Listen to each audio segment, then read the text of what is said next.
Perfection is intoxicating. It draws you in with promises of validation, admiration, and belonging. For years, I lived my life online, crafting an image that wasn't real. I posted only the highlights, the moments that made me look successful, happy, and enviable. But behind the screen, I was anything but.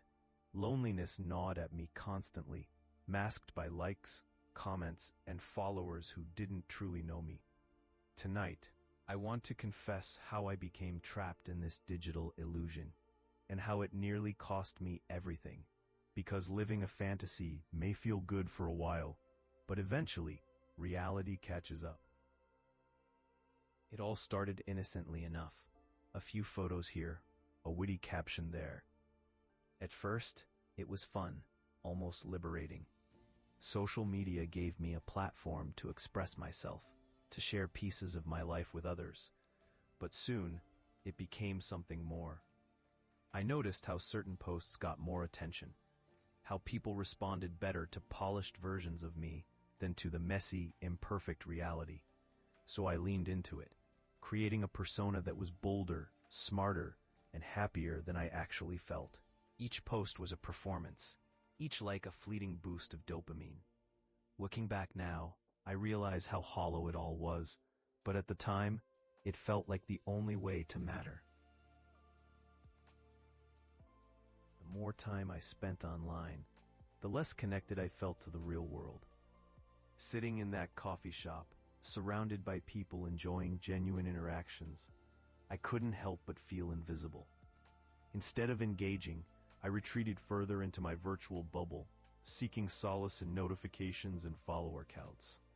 Every double tap or heart emoji felt like proof that I existed, that someone out there cared about me. But the truth was uglier. These connections were shallow, transactional. Real friendships require effort, vulnerability, and honesty. Things I had abandoned in favor of instant gratification. And yet, I kept going back, desperate for another hit of validation. Denial became my coping mechanism. When friends asked why I rarely joined them anymore, I shrugged it off, claiming I was just busy or tired. Everyone spends time online, I told myself. This isn't unusual. But deep down, I knew better. Every late-night scroll session left me emptier than before. I'd lie awake, staring at the ceiling, wondering why I couldn't shake the loneliness, despite having thousands of followers. Yet, instead of confronting the problem, I buried myself deeper in the fantasy. After all, facing reality meant admitting I wasn't as happy or successful as I pretended to be, and I wasn't ready for that. The breaking point came unexpectedly, not during some grand revelation, but in a quiet, ordinary moment. I was sitting on that park bench, scrolling aimlessly, when it hit me. None of this was real.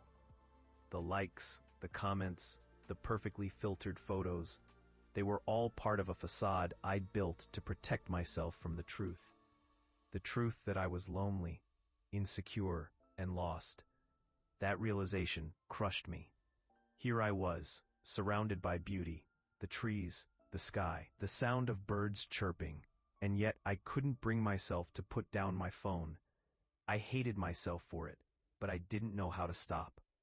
That day marked the beginning of a long, painful journey toward reclaiming my identity.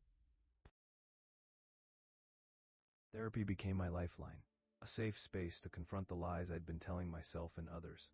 At first, I resisted opening up, ashamed of how far I'd fallen.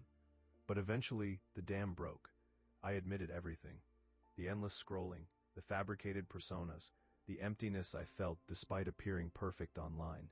Saying the words out loud was excruciating, like ripping off a bandage covering a festering wound. Yet it was also freeing. For the first time, I acknowledged my responsibility, not just for losing touch with others, but for losing touch with myself. My therapist reminded me that authenticity isn't easy, but it's worth it. Slowly, I began to see a path forward, a way to reconnect with the real world. Unplugging wasn't easy. It felt like severing a lifeline. At first, I panicked, without constant updates and notifications. What if I missed something important? What if people forgot about me? But as days turned into weeks, something miraculous happened. I started noticing the world around me again. The rustle of leaves, the warmth of sunlight on my skin, the joy of meaningful conversations. All the things I'd ignored while chasing validation online. It wasn't perfect. Sometimes, old habits crept back in. But each small step toward detoxing from the fantasy brought me closer to rediscovering who I really am. Without the noise of social media, I finally heard my own voice again. Rebuilding relationships required effort I hadn't been willing to invest while hiding behind a screen. When I reached out to old friends, I braced myself for rejection or judgment.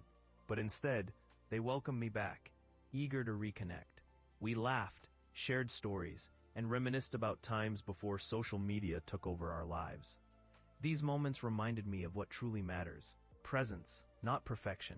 Over time, I learned to prioritize quality over quantity, to cherish the people who saw me for who I am, not who I pretended to be.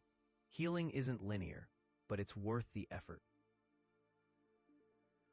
Through this journey, I've learned that imperfection is beautiful. It's what makes us human. Living a fantasy life online robbed me of the chance to embrace my flaws, to grow through struggles rather than hide from them. Writing in my journal has helped me process years of suppressed emotions, confronting patterns of avoidance and self-deception. Each page brought clarity, each sentence a step closer to healing. For the first time, I understood that authenticity isn't weakness, it's courage. And though the road ahead won't always be easy, I'm ready to face it as my true self. Today feels different, lighter somehow. It's not that the pull of the online world has disappeared. It still calls to me sometimes, tempting me with its promise of quick validation. But now I know better. I've learned that true fulfillment doesn't come from likes or followers. It comes from within, from being present, from embracing imperfection, from building connections that matter. Standing here on this rooftop, watching the sun rise over the city, I feel ready to embrace whatever comes next. Not because I've forgotten where I've been, but because I've grown enough to move forward. This moment reminds me that life isn't about escaping reality. It's about finding beauty in it. Thank you for listening to my story.